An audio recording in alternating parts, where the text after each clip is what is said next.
Assalamualaikum warahmatullahi wabarakatuh.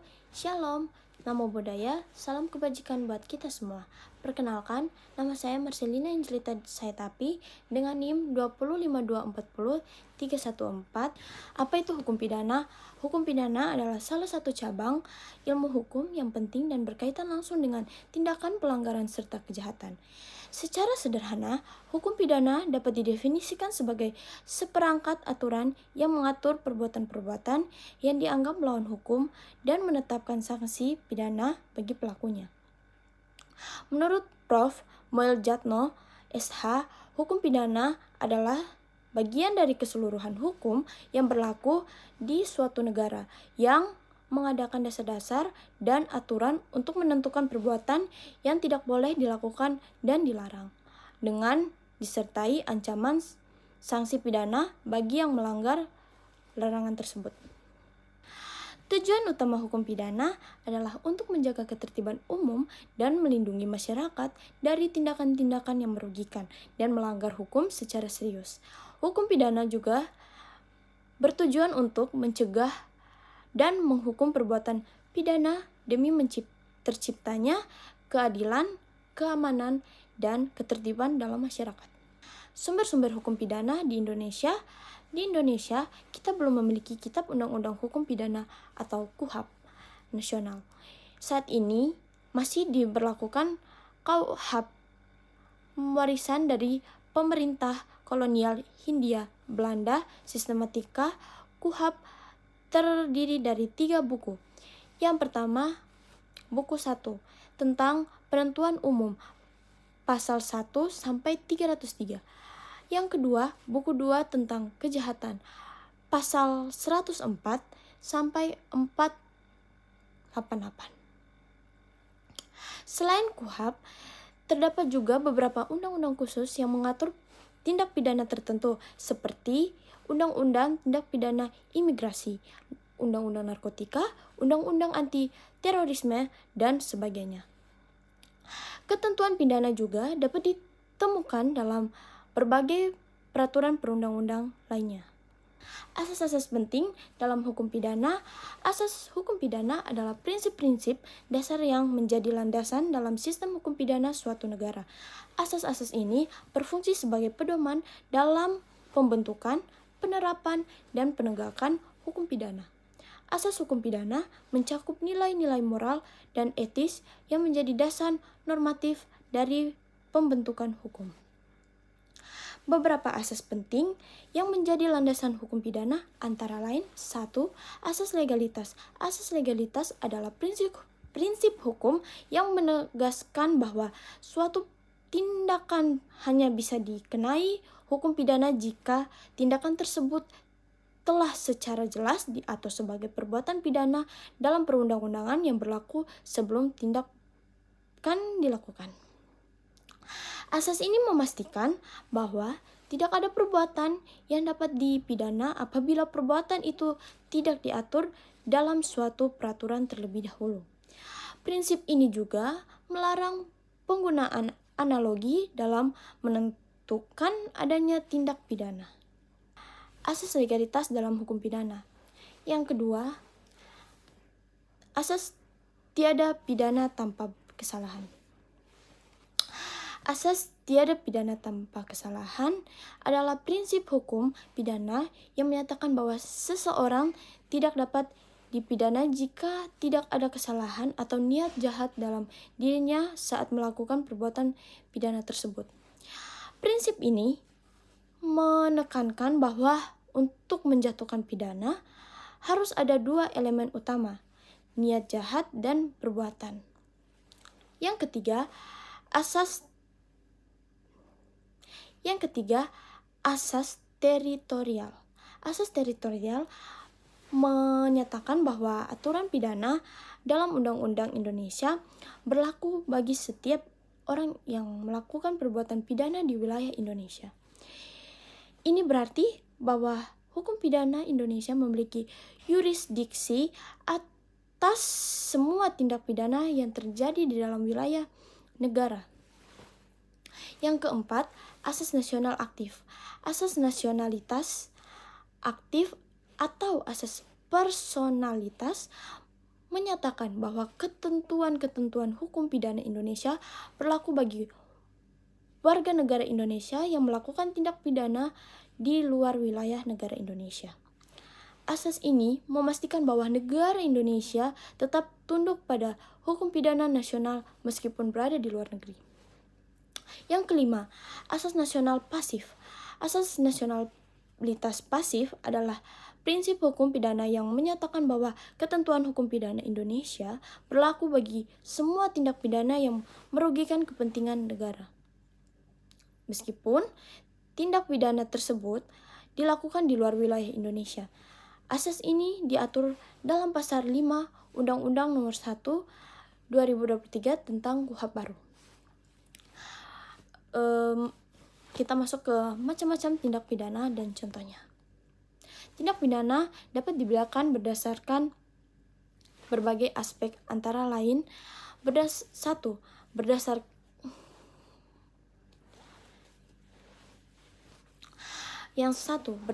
KUHP, kejahatan seperti pembunuhan, pemerkosaan, pencurian. Yang kedua, pelanggarannya seperti pelanggaran lalu lintas.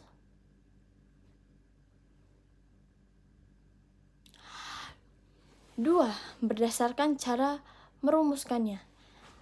Yang pertama, delik material. Perbuatan yang dimaksud dengan delik material adalah perbuatan yang mengakibatkan suatu akibat tertentu. Yang kedua, ada delik formil. Yang dimaksud dengan delik formil adalah perbuatan yang dianggap melanggar hukum tanpa melihat akibatnya. Yang ketiga, dan ada macam-macam tindak pidana dan ada pun contohnya. Tindak pidana dapat dibedakan berdasarkan berbagai aspek, antara lain, yang pertama, berdasarkan KUHP itu ada kejahatan. Kejahatan yang dimaksud itu seperti pembunuhan, pemerkosaan, dan pencurian. Adapun pelanggaran yang dimaksud itu seperti pelanggaran lalu lintas.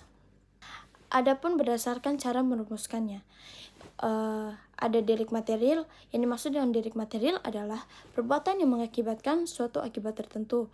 Adapun delik formil, yang dimaksud dengan delik formil adalah perbuatan yang dianggap melanggar hukum tanpa melihat akibatnya. Adapun berdasarkan bentuk kesalahan, ada delik sengaja. Delik sengaja itu misalnya merencanakan dan melakukan pencurian. Adapun delik tidak sengaja. Delik tidak sengaja yang dimaksud ini misalnya menyebabkan kematian karena kelalaian pengemudi. Ada juga jenis-jenis pidana dalam hukum pidana. Pasal 10 KUHP mengatur jenis pidana yang dapat dijatuhkan kepada pelaku tindak pidana, yaitu yang pertama, ada pidana pokok yang berisi tentang pidana mati, pidana penjara, pidana kurungan, pidana denda. Yang kedua, ada pidana tambahan yang berisi tentang pencabutan hak-hak tertentu, perampasan barang-barang tertentu, pengumuman putusan hakim. Sekarang kita masuk pada tujuan dan kepentingan yang dilindungi dalam hukum pidana. Hukum pidana bertujuan untuk melindungi kepentingan umum dan menjaga ketertiban masyarakat. Jika terjadi tindak pidana, dampaknya dirasakan oleh masyarakat luas. Yang kedua, ada pihak yang memulai proses hukum. Dalam hukum pidana, proses hukum dimulai oleh negara melalui aparat penegak hukum seperti polisi dan jaksa. Negara mewakili kepentingan masyarakat. Yang ketiga, ada sanksi yang dijatuhkan. Dalam hukum pidana menjatuhkan sanksi berupa hukuman penjara, kurungan, denda, atau hukuman mati yang sifatnya dapat dipaksakan. Yang keempat, ada pembuktian di pengadilan. Dalam hukum pidana, beban pembuktian ada pada jaksa penuntut umum. Terdakwa tidak wajib membuktikan bahwa ia tidak bersalah. Adapun peran penting hukum pidana dalam masyarakat. Hukum pidana memiliki peran yang sangat penting dalam menjaga ketertiban, keamanan, dan keadilan di tengah kehidupan masyarakat. Tanpa adanya hukum pidana yang mengatur dan memberikan sanksi tegas, ada peran penting dalam hukum pidana dalam masyarakat. Hukum pidana memiliki peran yang sangat penting dalam menjaga ketertiban, keamanan, dan keadilan di tengah kehidupan masyarakat. Hukum pidana juga berfungsi sebagai alat-alat kontrol sosial. Ancaman sanksi pidana diharapkan dapat mencegah orang untuk melakukan perbuatan-perbuatan yang merugikan dan membahayakan kepentingan umum. Oke, saya akan menjelaskan tentang apa itu delik culpa. Delik culpa adalah delik yang memuat kealpaan sebagai salah satu unsur. Pada umumnya, kealpaan atau culpa dibedakan atas yang pertama, kealpaan dengan kesadaran. Dalam hal ini, si pelaku telah membayangkan atau menduga atas timbulnya suatu akibat, akan tetapi ia berusaha untuk mencegah atau timbulnya juga suatu akibat. Yang kedua, kealpaan tanpa kesadaran. Dalam hal ini, si pelaku tidak membayangkan atau menduga akan timbulnya suatu akibat yang dilarang dan diancam hukuman oleh undang-undang, sedangkan ia seharusnya memperhitungkan akan timbulnya suatu akibat. Adapun tolak ukur culpa lata adalah yang pertama, bertentangan dengan hukum, yang kedua akibatnya dapat dibayangkan, yang ketiga akibatnya dapat dihindarkan, perbuatannya dapat dipersalahkan. Jan Remlich dalam bukunya yang berjudul Hukum Pidana mengatakan bahwa pada intinya culpa mencakup kurang cermat atau berpikir, kurang pengetahuan, atau bertindak kurang terarah. Saya akan menjelaskan tentang analisis delik kealpaan atau culpa dalam kecelakaan lalu lintas yang mengakibatkan hilangnya nyawa orang lain. Perkembangan yang dilaksanakan Indonesia adalah pembangunan di segala bidang yang merupakan suatu bagian dari proses modernisasi untuk menciptakan kesejahteraan dan ketentraman bagi masyarakat Indonesia. Pembangunan yang ada saat ini tentu saja memiliki kelebihan dan kekurangan. Dan salah satu kekurangan yang paling sering kita temui adalah tingginya tingkat kemacetan pada jam-jam sibuk. Perkembangan yang dilaksanakan Indonesia adalah pembangunan di segala bidang yang merupakan suatu bagian dari proses modernisasi untuk menciptakan kesejahteraan dan ketentraman bagi masyarakat Indonesia. Pembangunan yang saat ini tentu saja memiliki kelebihan dan kekurangan. Dan salah satu kekurangan yang paling sering kita temui adalah tingginya tingkat kemacetan pada jam-jam sibuk. Kemacetan merupakan salah satu dampak negatif dari semakin majunya perkembangan terkhusus di bidang produksi kendaraan bermotor yang pada gilirannya menyebabkan simpang siurnya lalu lintas jalan raya. Hal ini disebabkan tidak sebandingnya jumlah kendaraan dan luas jalan yang pada akhirnya pada pengguna jalan raya semakin tidak nyaman. Hukum pidana memiliki karakter khas sebagai hukum yang berisikan perintah dan larangan, tegas memberikan nuansa khas pada hukum pidana. Pokok soal hukum pidana dalam konteks perlindungan objek-objek atau kepentingan hukum adalah pentaatan larangan dan perintah yang dirumuskan dalam peraturan perundang-undangan oleh pihak yang dituju oleh ketentuan pidana tersebut. Pihak yang dituju dalam hal ini adalah masyarakat, di mana hukum pidana bertujuan untuk mengatur masyarakat agar dapat menjadi masyarakat yang lebih baik. Untuk menciptakan perubahan dalam masyarakat, pemerintah berusaha untuk membesarkan pengaruhnya terhadap masyarakat dengan berbagai alat yang ada padanya. Salah satu alat itu, menurut Roeslan Saleh, hukum pidana dengan hukum pidana pemerintah secara memaksa dapat mencampuri kehidupan sosial dan ekonomi, lalu lintas, kesehatan, keselamatan kerja, lingkungan hidup, dan berbagainya. Tindak pidana merupakan suatu perbuatan yang melanggar aturan hukum yang diancam dengan hukuman pidana oleh undang-undang yang harus dipertanggungjawabkan. Tindak pidana terjadi bukan hanya karena kesengajaan dari seorang pelaku, tetapi ada suatu tindak pidana yang terjadi karena adanya sikap yang kurang hati-hati atau lalai. Pada dasarnya, si pelaku tidak ada niat untuk melakukan suatu tindak pidana, jadi dapat dipahami bahwa tindak pidana bukan hanya terjadi karena adanya faktor kesengajaan yang dibuat oleh pelaku, namun juga dapat terjadi karena adanya faktor kelalaian, kealpaan dari pelaku. Dalam hukum Indonesia, hal ini telah diatur di dalam Kitab Undang-Undang Hukum Pidana atau KUHP, menyebabkan mati atau luka-luka karena kealpaan. Yang pertama, pasal 359 KUHP yang berbunyi, barang siapa karena kesalahannya atau kealpaan menyebabkan orang lain mati, diancam dengan pidana penjara paling lama 5 tahun atau pidana kurungan paling lama 1 tahun. Pasal 360 ayat 1 berbunyi, barang siapa karena kesalahannya menyebabkan orang lain luka berat, dihukum dengan hukuman penjara selama-lamanya 5 tahun atau hukuman kurungan selama-lamanya 1 tahun.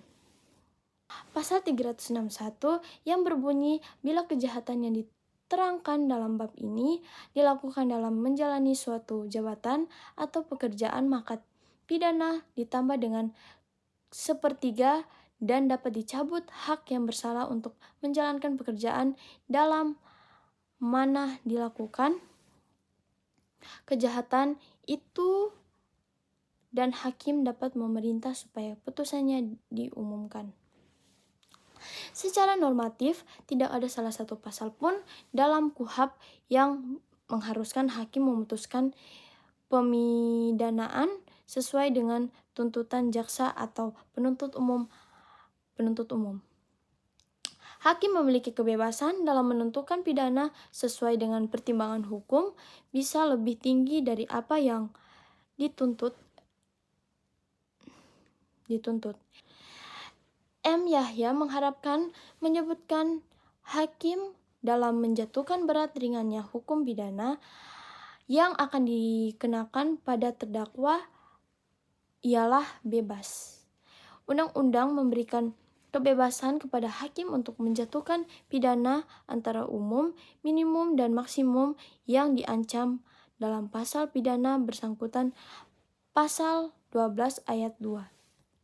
Kitab Undang-Undang Hukum Pidana atau KUHP menegaskan hukuman pidana selama waktu tertentu itu sekurang-kurangnya 1 hari dan selama-lamanya 15 tahun berturut-turut. Pelanggaran lalu lintas termasuk dalam ruang lingkup hukum pidana yang diatur dalam Undang-Undang Nomor 11 Tahun 2009 tentang lalu lintas dan angkutan jalan sebagai pengganti Undang-Undang Nomor 14 Tahun 1992 sebagaimana diatur pasal 105 Undang-Undang Lalu Lintas adalah setiap orang yang menggunakan jalan wajib berperilaku tertib dan mencegah hal-hal yang dapat merintangi. M. Yahya menyebutkan hakim dalam menjatuhkan berat ringannya hukum pidana yang akan dikenakan pada terdakwa ialah bebas. Undang-undang memberikan kebebasan kepada hakim untuk menjatuhkan pidana antara umum, minimum, dan maksimum yang diancam dalam pasal pidana bersangkutan, pasal 12 ayat 2. Kitab Undang-Undang Hukum Pidana atau KUHP menegaskan hukuman pidana selama waktu tertentu itu sekurang-kurangnya 1 hari dan selama-lamanya 15 tahun berturut-turut. pelanggaran lalu lintas termasuk dalam ruang lingkup hukum pidana yang diatur dalam Undang-Undang Nomor 11 Tahun 2009 tentang lalu lintas dan angkutan jalan sebagai pengganti Undang-Undang Nomor 14 Tahun 1992 sebagaimana diatur dalam pasal 105 Undang-Undang Lalu Lintas adalah setiap orang yang menggunakan jalan wajib berperilaku tertib dan mencegah hal-hal yang dapat merintangi, membahayakan keamanan dan keselamatan lalu lintas dan angkutan jalan atau yang dapat menimbulkan kerusakan jalan. Lalu lintas dan angkutan jalan yang mempunyai karakteristik dan keunggulan tersendiri perlu dikembangkan dan dimanfaatkan sehingga mampu menjangkau seluruh wilayah pelosok daratan dengan mobilitas tinggi dan mampu memadukan roda transportasi lain. Untuk mencapai daya guna dan hasil guna nasional yang optimal, di samping harus ditata roda transportasi laut, udara, lalu lintas, dan angkutan jalan yang mempunyai kesamaan wilayah pelayanan di antara dengan perkeretaapian, angkutan sungai, danau, penyeberangan, maka perencanaan dan pengembangannya perlu ditata